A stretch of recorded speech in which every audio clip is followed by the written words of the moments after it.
ठीक है, ये तो करवाते हैं।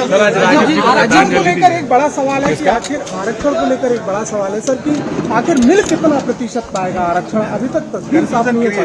देखिए, तस्वीर बिल्कुल साफ है। मध्य प्रदेश में सन 94 से हमारे वो कहाँ है,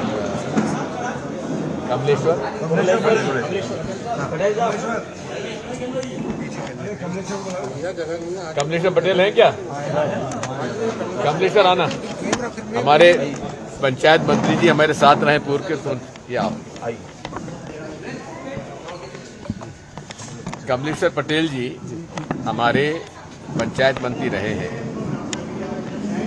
और इनके पिता इंद्रजीत पटेल जी हमारे मंत्रिमंडल में थे जब ये निर्णय लिया गया था पिछड़ा वर्गों के लिए, और 27% आरक्षण पिछड़ा वर्गों को दिया गया था और तब से लेकर आज तक मिलता रहा है। लगभग 5 चुनाव हुए हैं, पांचों चुनाव में आरक्षण 27% पिछड़ा वर्गों को मिल रहा था। भारतीय जनता पार्टी की नीयत न पिछड़ा वर्गों के प्रति न अनुसूचित जाति जनजाति के प्रति साफ है। जानबूझकर नियमों का पालन नहीं किया जा रहा है, जानबूझकर संविधान के खिलाफ वे काम कर रहे हैं, क्योंकि उनकी वसूली खत्म हो जाएगी अगर चुनाव हो गए तो। पूरे रोजगार सहायक से लेकर मुख्यमंत्री तक पूरी वसूली हो रही है। पंचायत और नगर पालिकाओं का पैसा वसूल करके उनके पास आ रहा है, उसकी वजह से ये सब हो रहा है। अब आरक्षण की बात आई है।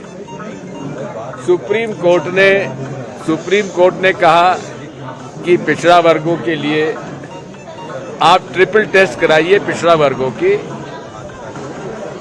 आर्थिक स्थिति को देखते हुए। अब ट्रिपल टेस्ट की रिपोर्ट इन्होंने कब बनी, कैसे बनाई और दे दी, उसके आधार पर माननीय उच्चतम न्यायालय ने ये कहा कि ठीक है आप चुनाव कराइए, लेकिन 50% से ज्यादा आरक्षण नहीं होना चाहिए।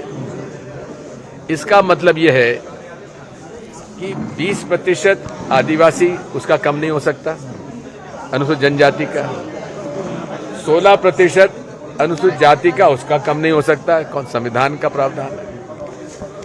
अब बची कितनी पद? 14 में ओबीसी ही बचती है, उसका 27% से 14% रह गया। जब आधा रह गया, लगभग 45 से 50% तक, 45% या मैं कहता हूं 48-49% पिछड़ा वर्गों के पद खत्म हो गए।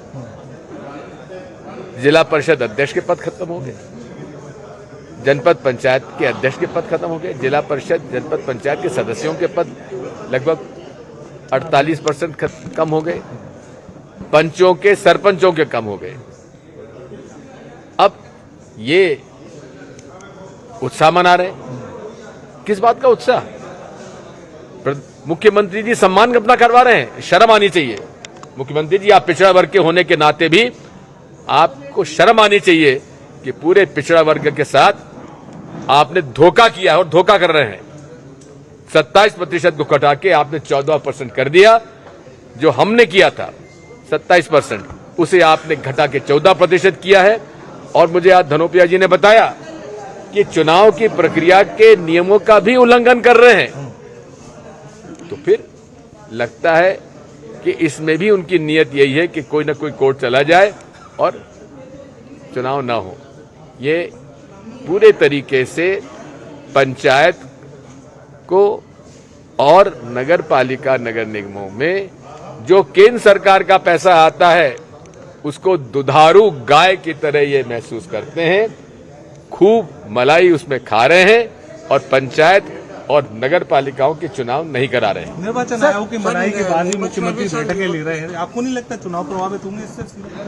देखिए, निर्वाचन आयोग मना कर चुका है कि बैठकें ना ले आप। बात यह है, ये किसी के नियम और कानून का पालन करना इन्हें सीखा नहीं है, क्योंकि आरएसएस की इनकी शिक्षा है और आरएसएस के सामने भारतीय संविधान कुछ नहीं है, नियम नहीं है, कानून नहीं है। तो फिर इनको जो करना करेंगे। और हम तो ये कहते हैं कि अदालत ने भी इसको जो स्वरूप दिया है वो ठीक नहीं है। जब 27% आरक्षण मिलता आया है उसको रिस्टोर करना चाहिए था। और अगर ये ईमानदार है सरकार, मोदी जी की सरकार और शिवराज सिंह चौहान और भाजपा, जिस तरह से अनारक्षित वर्ग के गरीबों को 10% आरक्षण देने के लिए भारतीय संविधान में संशोधन कराया, आप उसी प्रकार का संशोधन पिछड़ा वर्ग के लिए भी करा दीजिए। कांग्रेस पार्टी सपोर्ट करेगी। सर अंतिम प्रश्न, 37% देने का राजनीति एक अलग मोड़ पर आ रही है सर, मंदिर मस्जिदों के साथ। तुम लोगों को उसी को लगे